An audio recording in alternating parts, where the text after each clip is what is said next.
Hello my dear student, आप लोग कैसे हैं। उम्मीद करता हूँ आप लोग अच्छे होंगे, स्वस्थ होंगे, मस्त होंगे और मन लगाकर पढ़ाई लिखाई कर रहे होंगे। गुड इवनिंग प्यारे बच्चों, गुड इवनिंग। आज मैं क्वाड्रेटिक इक्वेशन बीजगणित में अलजेब्रा में बता रहा हूँ। अलजेब्रा बता रहा हूँ बीजगणित। इसमें क्वाड्रेटिक इक्वेशन द्विघात समीकरण, ठीक है ना बच्चों। तो समीकरण में दिया हूं 7x² plus x, 7x² plus x minus 6 बराबर 0, ठीक है ना। तो ऑब्जेक्टिव प्रश्न के लिए मैं बता रहा हूं बच्चों, एल्फा बराबर -1 होगा। एल्फा बराबर -1 होगा, ठीक है ना बच्चों। बीटा बराबर होगा 6/7।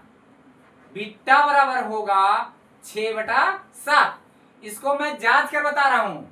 जड़ ज्ञान सर वे बता दिए, लेकिन अब जांच क्या जड़ ज्ञान सर बता रहे हैं क्या है। एल्फा बराबर -1 और बीटा बराबर 6/7 किए हैं। तो यह सही है कि गलत है, ठीक है ना बच्चों।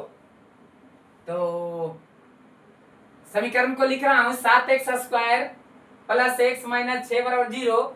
तो 7 गुने -1 का स्क्वायर, -1 रख रहा हूं, एल्फा का मान -1। तो -1 का स्क्वायर -1 गुने -1 7 हो जाएगा। 7 गुने 1 7 होगा। अब प्लस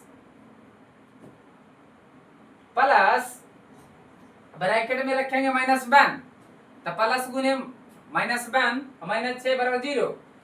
तो लिखेंगे 7 गुने 1 7 आ गया बच्चों। अब प्लस गुने -1 हो गया और -6। तो -1 और -6 दोनों एक जत है, दोनों माइनस है, तो दोनों जोड़ दिए। तो 7 घटाव 7 बराबर 0। 7 में से 7 गया तो 0 बराबर 0। एक एल्फा का मान रख के मैं बता दिया कि सही है। दोनों साइड 0 आ जाता है ना, तो उसका जो हल किया गया ना वह सही है। दूसरा मान बीटा बराबर हम रखे हैं 6/7 रख रहा हूं।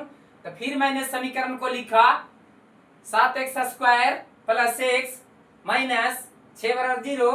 तो 7 गुने 6/7 के स्क्वायर माने 36/49 हो जाएगा। तो 7 से 7 कट गया तो 7×7 माने 36/7 बच्चा, प्लस 6/7 माइनस 6/1, कुछ नहीं है तो बटा में 1, ठीक है ना बच्चों। अब मैं भिन्न के जोड़ और घटाव कर रहा हूं, बराबर 0 है उतना बराबर 0 है। अब मैं भिन्न के घटाव कर रहा हूं। तो 7 7 1 का लघुत्तम 7 होगा, ठीक है ना। तो 7 से भागा दूंगा तो भागफल 1, 36 से गुना करूंगा 36। हाँ, फिर उसी तरह प्लस 6 माइनस 7 6 42 हो जाएगा। 1 से भागा दूंगा 7 में तो भागफल 7 और गुना कर दूंगा 6 से, 7 6 42 हो जाएगा।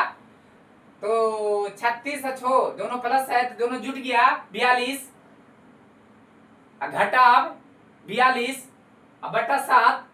तो 42 में से 42 गया तो 0/7 बराबर 0, यानी 0/7 यानी 0 0 बराबर 0।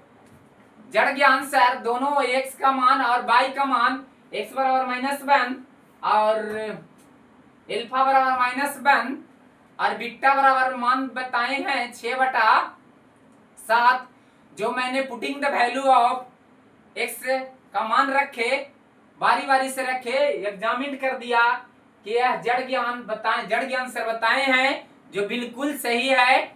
क्योंकि जांचने का तरीका है कि दोनों साइड 0 आ जाएगा ना, उसको हल करेंगे तो इधरों ई साइड, राइट साइड और लेफ्ट साइड 0 आ गया तो दूसरा मान भी रखे। तो 2 को मान है तो 2 मेरा रखेंगे समीकरण में। फिर अल्फा राइट और लेफ्ट साइड दोनों 0 आ रहा है, तो इसका मतलब है कि इस जड़ ज्ञान सर जो मान बताए जो बिल्कुल सही है। थैंक्स फॉर यू, आपके लिए धन्यवाद। लाइक शेयर और सब्सक्राइब करें बच्चों। Thanks for you.